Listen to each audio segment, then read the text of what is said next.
जयपुर का ऐतिहासिक town hall एक बार फिर चर्चे में है। पूर्व शाही परिवार और राजस्थान सरकार के बीच वर्षों पुराने संपत्ति विवाद पर अब सुप्रीम कोर्ट की निगाहें हैं। कोर्ट ने राजमाता पद्मिनी देवी की याचिका पर राज्य सरकार को नोटिस जारी किया है, लेकिन हाईकोर्ट के फैसले पर रोक लगाने से इनकार कर दिया है। चले पूरी खबर की डिटेल के बारे में बताती हूँ। दरअसल जयपुर के प्रतिष्ठित टाउन हॉल, जिसे पुरानी विधानसभा के रूप में जाना जाता है, उसको लेकर राजस्थान सरकार और पूर्व शाही परिवार के बीच लंबा कानूनी विवाद चल रहा है।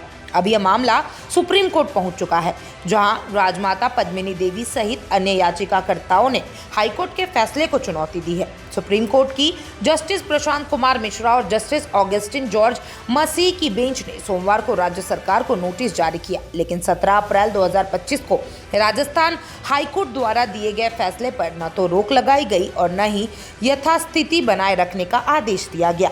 यह विवाद 2022 में उस समय शुरू हुआ जब तत्कालीन मुख्यमंत्री अशोक गहलोत ने टाउन हॉल को world class Rajasthan heritage museum में बदलने की घोषणा की थी। शाही परिवार का तर्क है कि यह भवन उन्हें 1949 में हुए समझौते के तहत केवल सरकारी उपयोग के लिए सौंपा गया था। शाही परिवार की दलीलें, टाउन हॉल केवल सरकारी कार्यों के लिए दिया गया था। हेरिटेज म्यूजियम या अन्य उपयोग समझौते का उल्लंघन है। अनुच्छेद 14, 21 और 301 के तहत संपत्ति अधिकार का उल्लंघन। राज्य सरकार की तरफ से अतिरिक्त महाअधिवक्ता शिव मंगल शर्मा ने सुप्रीम कोर्ट में तर्क दिया कि जब तक राज्य अपना जवाब दाखिल नहीं करता तब तक याचिका पर सुनवाई नहीं होनी चाहिए। उन्होंने यह भी आश्वासन दिया कि सरकार फिलहाल कोई कदम नहीं उठाएगी। इस तर्क के आधार पर सुप्रीम कोर्ट ने याचिकाकर्ता को फिलहाल अंतरिम राहत नहीं दी है। यह मामला 1949 के उस विलय समझौते से जुड़ा है जिसमें जयपुर के तत्कालीन महाराजा सवाई मानसिंह द्वितीय और भारत सरकार के बीच कुछ शर्तों के साथ संपत्ति का स्थानांतरण हुआ था। शाही परिवार का दावा है कि टाउन हॉल को दीवानी उपयोग में लाना उस समझौते का उल्लंघन है। राज्य सरकार ने इस पर अनुच्छेद 363 का हवाला दिया, जिसके तहत पूर्व रियासतों के साथ हुए विलय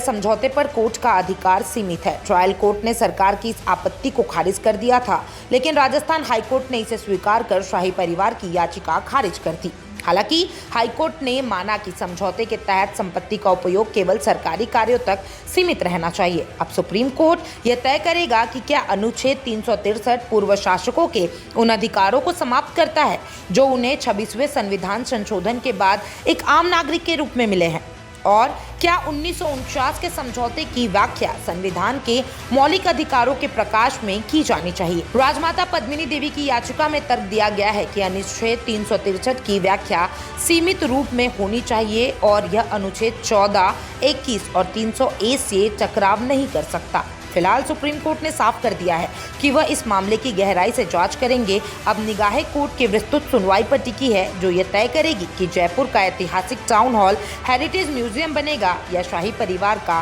दावा कायम रहेगा। आप क्या सोचते हैं इस खबर के बारे में कमेंट बॉक्स में जरूर बताइएगा, और तमाम ऐसे अपडेट्स के लिए चैनल फॉर न्यूज राजस्थान के साथ बने रहें।